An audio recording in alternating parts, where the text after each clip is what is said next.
Hello guys, good morning. This is Magiraj here and now I am going to get discuss about the properties of charge यानी आवेश के गुण इनको discuss करने जा रहे हैं.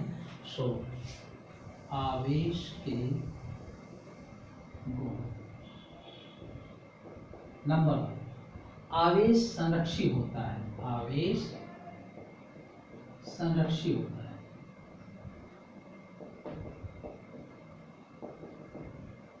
कैसे? देखिए, फॉर एन एग्जाम्पल, अगर ये कोई बॉडी है और इस पर QA चार्ज है और इसको हमने 3 वस्तुएं हैं B, C, D, इन पर हमने इसका छिड़काव किया तो यहाँ पर आ गया QB, यहाँ पर आ गया QC, यहाँ पर आ गया QD. तो जितना आवेश पहले था उतना ही आवेश इन सब का योग करने से रहेगा. यानी जितना पहले था कुल उतना ही बाद में रहेगा. आवेश बदलता नहीं है, यानी कम और ज़्यादा नहीं होगा. कंजर्वेटिव नेचर, संरक्षी प्रकृति का होता है.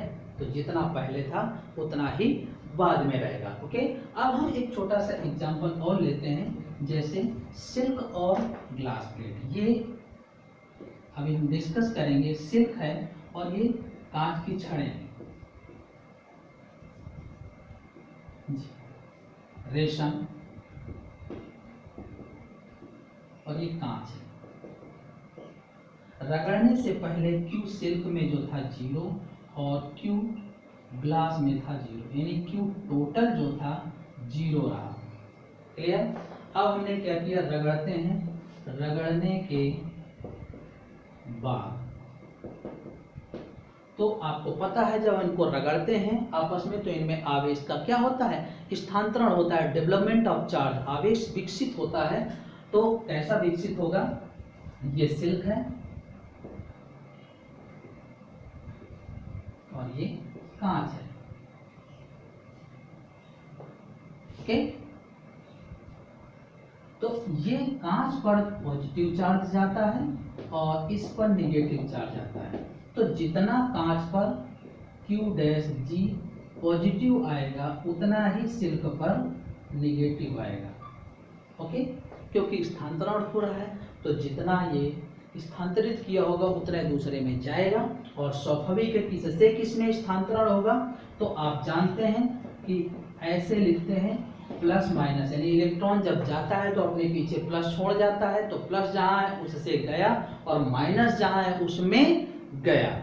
प्लस जहां पर है उससे गया और माइनस जहां पर है उसमें गया. तो इलेक्ट्रॉन का स्थानांतरण A से B, यानी यहां पर देखें अगर तो G से S, यानी कांच की छड़ से रेशम में इलेक्ट्रॉन का स्थानांतरण हो रहा है. और यहाँ पर Q' टोटल देखें बाद में तो -Q + Q फिर भी 0. तो आवेश क्या है, संरक्षण को दर्शा रहा है कि जितना कुल पहले था उतना ही कुल बाद में है. नहीं, आवेश क्या होता है, संरक्षित होता है. दूसरा प्रॉपर्टी, आवेश क्वांटीकृत होता है. यह क्वांटीकृत होता है. अब क्वेश्चन पूछा जाता है कि क्वांटीकृत का क्या अर्थ है. ओके, सो क्वांटीकृत का मतलब यह है कि आवेश जो है प्लस माइनस होता है, फिक्स्ड है. 1e होगा, 2e हो सकता है, 3e हो सकता है, कुछ भी हो, लेकिन पूर्ण गुणज होगा. कैसा होगा, पूर्ण गुणज होगा. तो कैसा नहीं होगा, इसका मतलब ये ±1/3e ±4/7e ±8/3e, यानी भिन्नात्मक नहीं होगा. क्लियर? अभी हम इसको प्रूव भी करेंगे ऐसा कैसे है. फिलहाल आवेश उसी तरीके से जैसे हम इंसानों की गणना करते हैं. ओके, तो इंसानों की गणना हम 1 2 3 1 2 3 4 5 6 ऐसे करते हैं. कभी भी चाहे इंसान की हाइट बड़ी हो या छोटी हो, लेकिन हम कभी भी कंपैरिजन में उसको किसी भी को 3.5 अगर बोला जाए क्लास में कितने लोग हैं तो सारे बच्चे तो बराबर हाइट के नहीं थे, लेकिन फिर भी हम एक एक की काउंटिंग करते हैं. 40 हैं तो 40, 45 हैं तो 45. कभी ऐसे नहीं बोलते कि क्लास में 25.30 बच्चे हैं, 28.40 बच्चे हैं. यानी भिन्नात्मक नहीं बोलते, यानी इनकी गणना लोगों की कैसे होती है, पूर्ण के रूप में होती है, भिन्नात्मक नहीं होती। तो ऐसे आवेश जब बनता है किसी परमाणु का तो कुल आवेश जो होता है वो इलेक्ट्रॉनों, प्रोटॉनों और न्यूट्रॉनों से मिलकर बना होता है। और electron, proton, neutron these are the fundamental particles of an atom, यानी किसी परमाणु के ये क्या है, मौलिक कण है। मौलिक कण उसी तरीके से जैसे हम मौलिक लोग हैं, उसी तरीके से। तो देखते हैं कि ये कोई परमाणु है, इसमें प्रोटॉन एंड न्यूट्रॉन यहाँ है और इलेक्ट्रॉन यहाँ है। तो प्रोटॉनों की संख्या ये मान लें n1 है, ये क्या होगी, पूर्ण गुणज। हमने संख्या हमेशा पूर्ण गुणज होती है। न्यूट्रॉनों की संख्या n2, ये भी पूर्ण गुणज। और इलेक्ट्रॉनों की संख्या n3, ये भी पूर्ण गुणज। तो कुल आवेश कितना होगा, q proton, q neutron, q electron. तो m इंटू प्लस का ही q equal to N E होता है। तो आवेश प्रोटॉन पर धनात्मक और n1 plus n2 into 0 neutron पर शून्य आवेश होता है एंड n3 इंटू माइनस के इलेक्ट्रॉन पर ऋणात्मक आवेश होता है। तो ये और ये बचा, e कॉमन ले लें तो n1 माइनस n3। अब देखिएगा प्रोटॉन और इलेक्ट्रॉनों की संख्या घट बढ़ सकती है, बराबर भी हो सकती है। तो यहाँ पर n1 माइनस n3 ये प्लस भी हो सकता है और माइनस भी हो सकता है, इसलिए इस वैल्यू को हमने मान लिया कि n। तो ये आ जाएगा q इक्वल टू n ई। अब ये प्लस भी हो सकता है, माइनस भी हो सकता है, तो प्लस माइनस माइनस ये हो जाएगा। और दूसरी चीज n1 पूर्ण था, n3 पूर्ण था, सब पूर्ण थे, तो पूर्ण में से पूर्ण घटेगा तो भी पूर्ण बचेगा, और पूर्ण संख्या में से पूर्ण संख्या जुड़ेगी तो भी पूर्ण बचेगी। तो इसलिए ये वैल्यू जो आएगी ये भी पूर्णांक ही होगी, इसलिए आवेश कैसा आया, पूर्ण गुणज आया, भिन्नात्मक नहीं आया। क्लियर? तो ये आया। तीसरा है आवेश की उत्पत्ति घर्षण से होती है। ओके, आवेश की उत्पत्ति यानी आवेश घर्षण से उत्पन्न होता है, घर्षण से उत्पन्न होता है। और इसका उदाहरण है तड़ित विद्युत, तड़ित विद्युत, लाइटनिंग जिसे बोलते हैं। ओके, बारिश के समय में ये जो विद्युत होती है, तड़ित विद्युत, वो है। क्या, कैसे, क्या होता है, छोटा सा एक फिर से देख लेते हैं। ये अर्थ है, पृथ्वी, और यहाँ पर बर्फ के बड़ी बड़ी सिल्लियां होती हैं। जब ये ताप परिवर्तन से टूटती हैं तो निगेटिव और पॉजिटिव में ब्रेक हो जाती हैं, टूट जाती हैं। ये बर्फ की सिल्लियां हैं। ओके, तो अब ये क्या है, फिसलेंगे।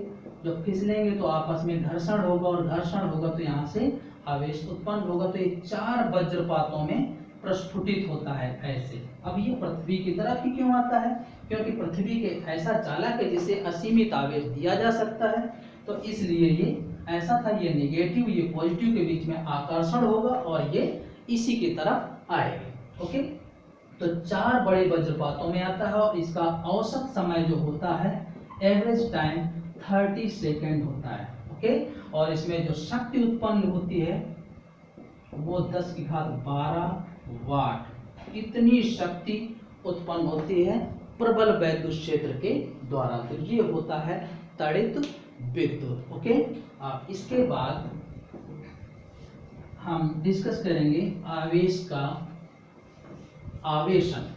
ओके, अब क्योंकि आवेश हमने डिस्कस किया, अब आवेश के बाद आवेश को गुणों को डिस्कस किया। अब आवेश के गुणों के बाद हम आवेश से आवेशन कैसे करते हैं। तो आवेशन 2 तरह से होता है, एक चालन विधि से और एक प्रेरण विधि से। ओके, तो पहला है चालन विधि। चालन विधि में क्या होता है कि जैसे कोई चालक है, इसके केंद्र पर आवेश जो दिया जाता है वो हमेशा स्पर्श करके दिया जाता है, ध्यान रखिएगा। और प्रेरण विधि में हमेशा आवेश स्पर्श नहीं करते, मीन्स स्पर्श करके आवेश नहीं देते, दूर से देते हैं। तो यहाँ पर जैसे स्पर्श करके हमने Q आवेश दिया तो ये आवेश समान रूप से इसकी सतह पर वितरण हो गया। ये है समान वितरण। ये प्रक्रिया होती है चालन। अब इसका यूज कैसे होगा? जब कूलामी बल हम पढ़ेंगे तो उसमें कुछ ऐसे एप्लीकेशन यूज होंगे, जैसे ये कोई है ए चालक, इस पर QA = 20Q है, और ये कोई B चालक है, धात्विक गोला है, और इस पर है -3Q। जब इन दोनों को स्पर्श कर देंगे तो यहाँ पर कुल आवेश जो होगा Q टोटल 20 और -3 कितना हो जाएगा? 17Q। और जब इनको हटा देंगे, परस्पर अलग अलग कर देंगे, तो ये गोले आधा आधा आवेश लेकर के अलग हो जाएंगे। यानी Q1 डैश ये आ जाएगा और Q2 डैश आ जाएगा इतना ही। यानी अभी हमने जो डिस्कस किया कि समान रूप से वितरण होता है आवेश का, तो वो कैसे होगा समान रूप से वितरण? इस तरीके से होगा। पहले दो गोले थे, जो भी आवेश थे उनमें वो जब जोड़ेंगे तो कुल हो जाएगा। ये प्लस भी हो सकता है, माइनस भी हो सकता है, और जब इनको पुनः हटाएंगे तो ये आधा आधा आवेश लेकर के क्या हो जाएंगे? वितरित हो जाएंगे। ये उसी तरह के एग्जाम्पल में है, जैसे क्लासरूम में एक बच्चे ने 400 रुपये रखे, दूसरे बच्चे ने 100 रुपये रखे, टोटल हो गए 500। अब किसी तीसरी क्लास के बच्चे को बुलाया, नेक्स्ट क्लास के, और उनको उन दोनों बच्चों में वो कुल रुपए बांटने हैं, तो वो नहीं जानता कि किसी ने ज़्यादा रखे थे कि कम। वो 500 रुपये के आधे आधे दोनों को दे देगा। ये होता है चालन विधि से वितरण। ओके।